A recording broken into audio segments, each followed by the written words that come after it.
Hello friends, welcome to my channel Leena's kitchen Hindi.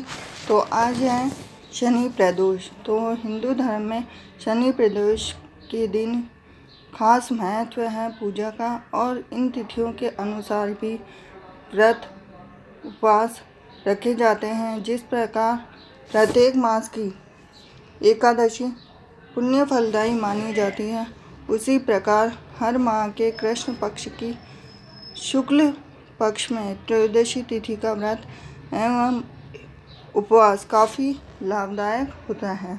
तो आइए हम जानते हैं इसकी व्रत कथा।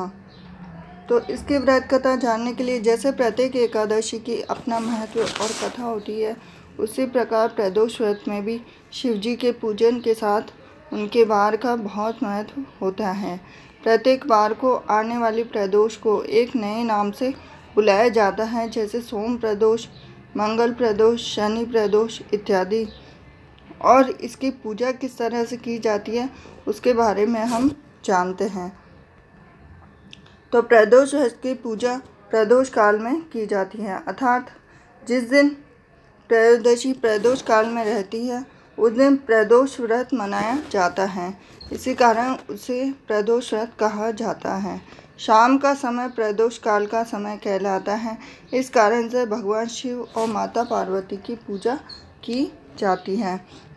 अब हम जानते हैं कि प्रदोष व्रत किस प्रकार किया जा सकता है। तो त्रयोदशी के दिन प्रातःकाल स्नान आदि करके स्वच्छ वस्त्र पहनकर और उसके बाद में बेलपत्र, गंगाजल, अक्षत, धूप, दीप, नैवेद्य आदि से भगवान शिव की आराधना करनी चाहिए और निर्जल रहकर व्रत करना चाहिए।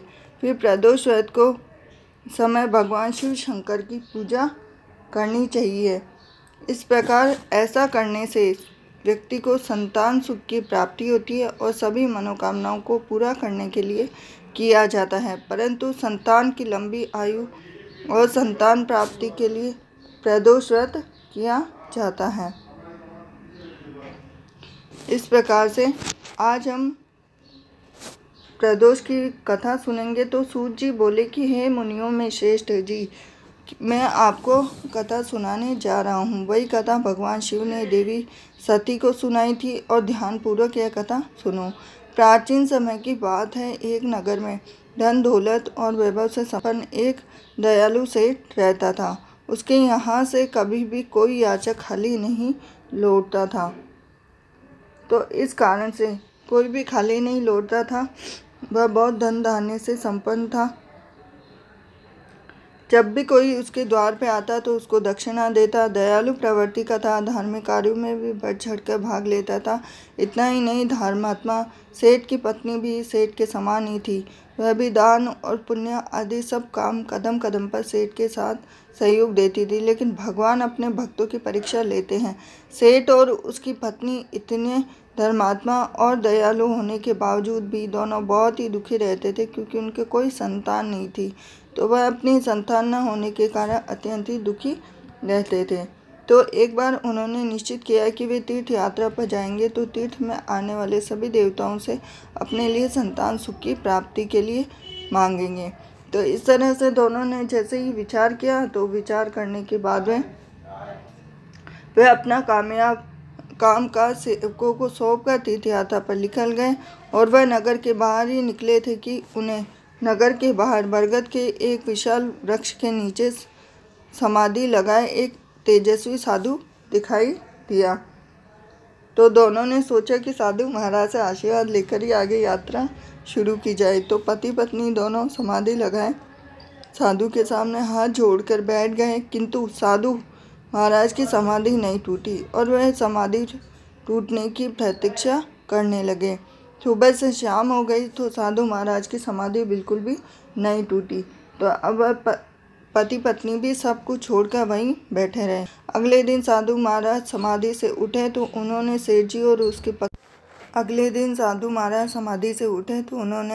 और उसकी पत्नी को वहाँ बैठा देखकर मन ही मन मुस्कुराए और आशीर्वाद स्वरूप हाथ उठाकर बोले कि मैं तुम्हारे व्यथा समझ गया हूँ। तुम्हारी व्यथा समझने के कारण ही बस अब मैं तुम्हारी भक्ति भाव से भी अत्यंत प्रसन्न हूँ। तो साधु ने उन्हें अपना मनोवांछित इच्छित फल देने के लिए अर्थात संतान प्राप्ति के लिए शनि प्रदोष व्रत करने की विधि बतलाई। तो उसके पश्चात दोनों पति पत्नी तीर्थ यात्रा पर गए और तीर्थ यात्रा से वापस आने के बाद उन्होंने नियम पूर्वक शनि प्रदोष व्रत करने का निश्चय किया। तो कुछ समय पश्चात ही शिवजी की कृपा से उनके एक सुंदर पुत्र का जन्म हुआ और शनि प्रदोष व्रत के प्रभाव से उनके घर में छाया हुआ अंधकार लुप्त हो गया। सेठ सेठानी दोनों ने अपने पुत्र के साथ शिवजी पार्वती जी की भी पूजा आराधना कर इस प्रकार सुख से बहुत ही लंबा जीवन व्यतीत कर मरने पर शिवलोक को गए। इस प्रकार से शनि प्रदोष व्रत की कृपा से उन दोनों को पुत्र की प्राप्ति हुई और पुत्र प्राप्ति के साथ ही उनकी हर मनोकामना पूर्ण हुई। तो ये थी शनि प्रदोष की व्रत कथा। आशा करती हूँ कि आपको मेरा ये वीडियो ज़रूर पसंद आया होगा। अगर वीडियो पसंद आया तो वीडियो को लाइक कीजिए, चैनल को सब्सक्राइब कीजिए और बेल आइकन को ज़रूर दबा देना। मिलती हूँ नेक्स्ट वीडियो में। हिंदू सभ्यता के तीज, त्योहार, व्रत एवं पूजा विधि के लिए बने रहिए मेरे साथ रीना किचन हिंदी पर। मिलती हूँ नेक्स्ट वीडियो में। हरे कृष्णा।